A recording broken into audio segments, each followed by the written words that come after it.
Salut, c'est QZX et bienvenue dans la toile de Pulco.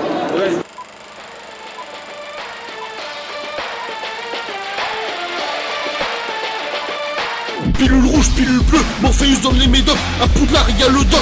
Non vous ne passerez pas, c'est ce qu'a dit Chewbacca. Faut qu'au millénium qu'on dort, direction le Mordor. Coup de baguette de sureau, les Avengers prennent la de l'eau pour aller dans le passé, repartir à Crystal Lake, pour repartir en colo. Boum, l'étoile de la mort, gros sauveur avec l'agence touriste. Harry Potter se fait saisir par le fisc, c'est comme ça que je m'en sors.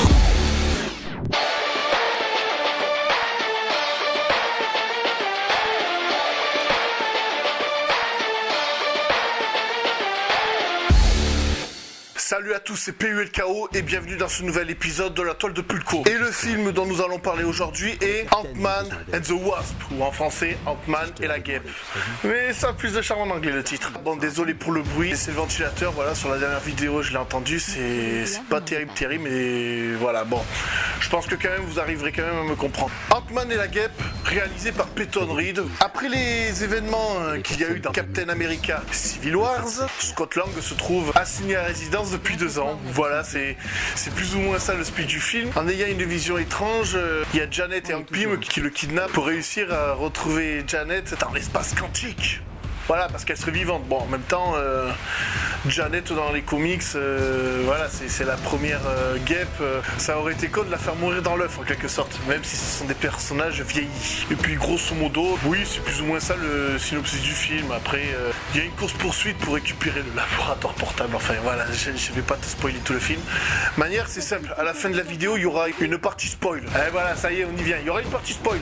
Bon, alors, jusqu'à ce que je vous le dise.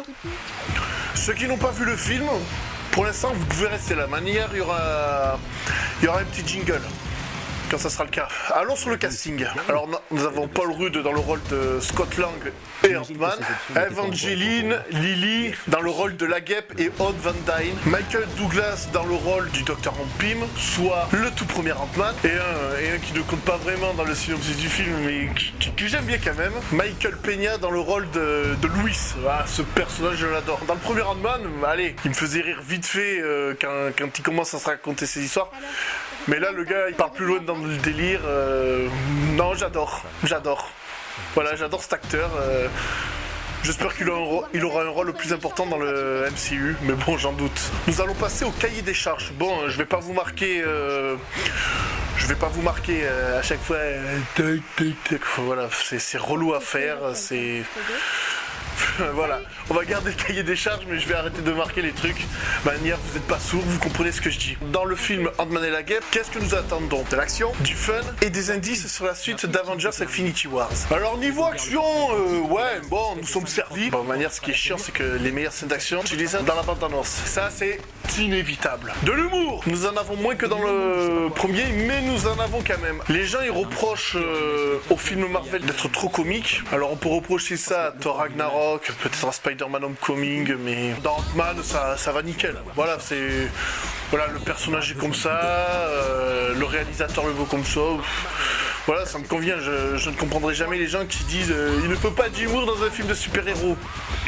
Cela, je les comprendrai jamais. Et des indices sur la suite d'Avengers Infinity Wars, il y en a. Je ne vais pas vous en parler maintenant parce que nous sommes dans la partie non-spoil de la vidéo. Donc, nous reviendrons sur ça un peu plus tard. Alors, globalement, qu'est-ce que j'ai pensé du film? Ben, comme beaucoup de films Marvel, ça reste fun et amusant. Il y a beaucoup moins d'humour dans ce Ant-Man que dans le premier, mais voilà, l'humour reste bien placé, il est bien présent, il est là où il faut. Moi perso, dans le premier, je trouvais qu'il y en avait trop.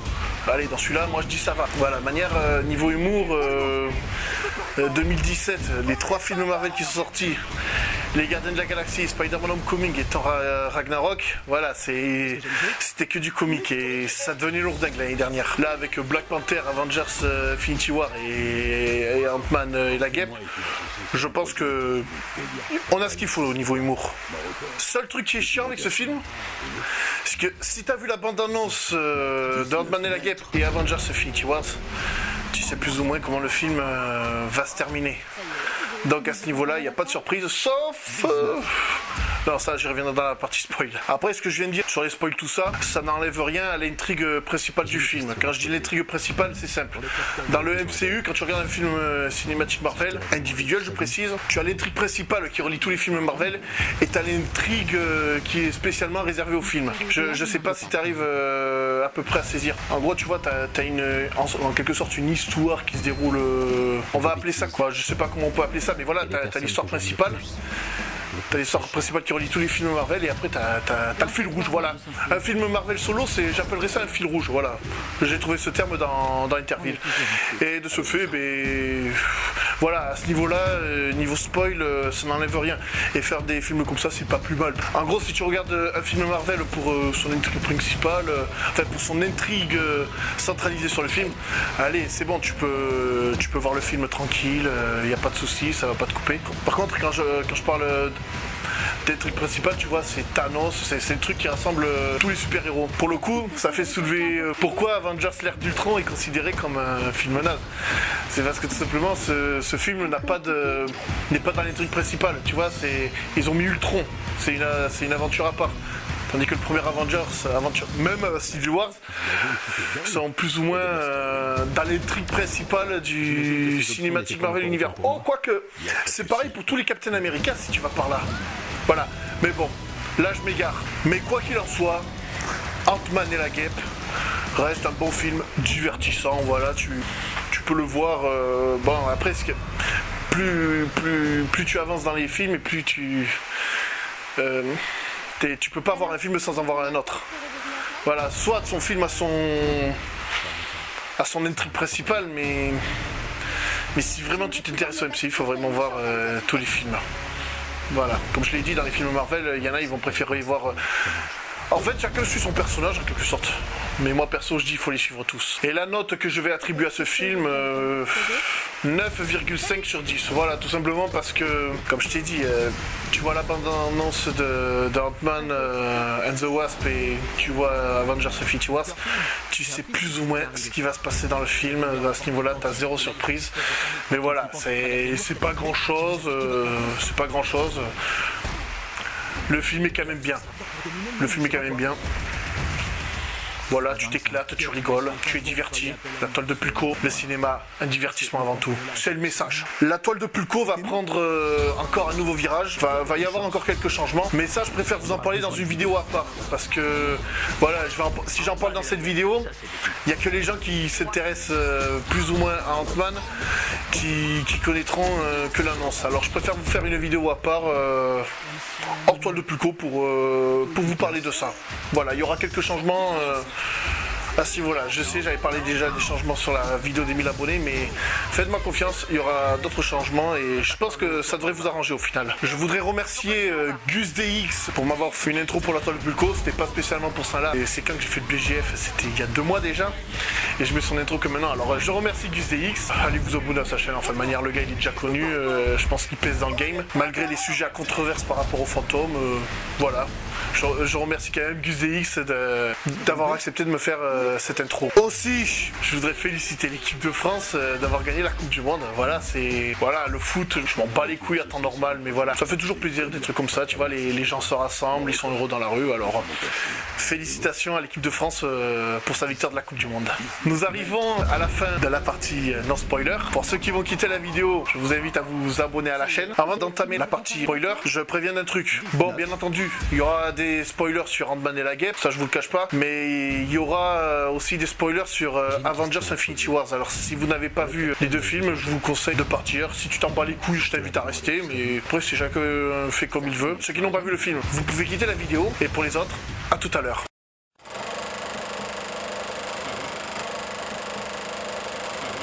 Voilà, bon, nous sommes dans la partie spoiler d'Ant-Man et la Guêpe. Si t'es ici, c'est que t'as vu le film et que t'as vu aussi Avengers Infinity Wars. Pour manière, si t'as vu Ant-Man et la Guêpe, t'as forcément vu Avengers Infinity Wars. Sinon, voilà. Ou, si t'es là, c'est que tu t'en bats les couilles. Nous allons parler des spoilers. Et après, je vais évoquer quelques théories que j'ai sur Avengers 4. Attention, les théories que je vais évoquer ne concernent uniquement Ant-Man, parce que voilà, c'est de son film qu'on parle. D'ailleurs, je pense que je vais peut-être faire des vidéos théories sur le MCU ou sur d'autres franchises de films. Ça, j'y viendrai. Mais si je le fais, je pense que ça sera avec Chou. Ça sera beaucoup plus drôle. Alors déjà, comme on s'en doutait, l'intrigue de Ant-Man et la Guêpe est tout simplement en parallèle avec l'intrigue d'Avengers Infinity Wars. En gros, je pense que tu peux les voir dans n'importe quel ordre ces deux films. Soit tu vois Ant-Man et la Guêpe en premier, soit tu vois Avengers Infinity Wars en premier. Voilà, c'est ton choix. Oh, il y en a... Voilà, c'est ton choix.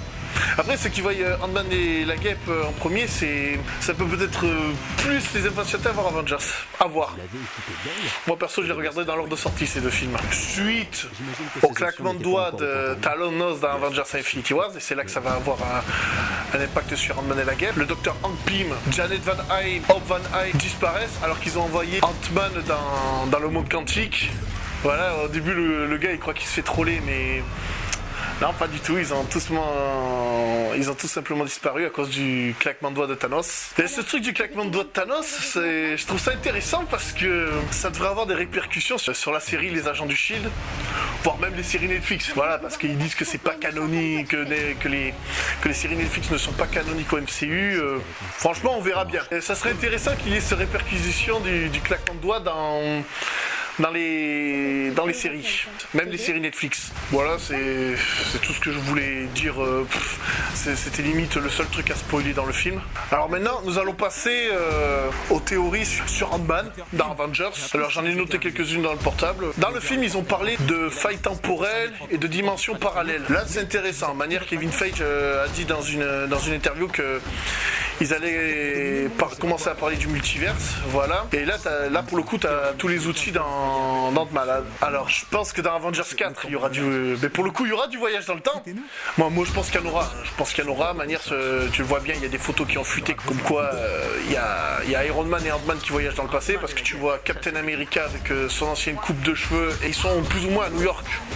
Alors oui, il y aura du voyage dans le temps. Bon, ça, c'est obligé. D'ailleurs, on a vu Thor. Enfin, on voit plusieurs trucs. Ant-Man sera plus ou moins la clé du voyage dans le temps avec le monde quantique, parce que Doctor Strange ne peut pas les faire voyager avec la pierre du temps, ou du moins c'est Thanos qui a la pierre du temps. J'ai deux théories sur Ant-Man, comment il va sortir du monde quantique.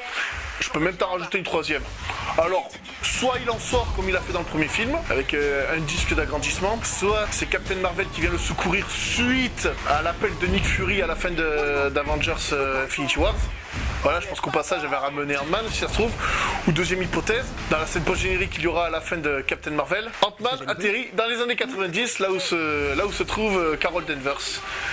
Mais bon, moi je pense que dans la scène post-générique de Captain Marvel, en fait tu vas tout simplement la voir recevoir l'appel de Nick Fury, tout simplement. Ouais, je pense que ça devrait tourner comme ça le délire. Ou t'as les deux, ou tu peux avoir les deux scènes. Moi je vois Ant-Man sortir de l'espace quantique que de ces trois façons-là. Bon, j'en ai terminé avec les spoils d'Ant-Man et la Guêpe, voire même des théories. Voilà, si vous voulez que je continue à faire des théories comme ça, mettez-le dans les coms, ou si t'es un rageux, je m'en bats les couilles. Oh là là, putain, non. Non, franchement, je vais continuer à le faire. Mais de manière, il y aura des changements sur la table de Pulco, ça, je vous tiendrai au courant. Cette fois-ci, nous allons vraiment passer à la fin de la vidéo. Voilà, bon, c'était PULKO. Sur ce, ciao.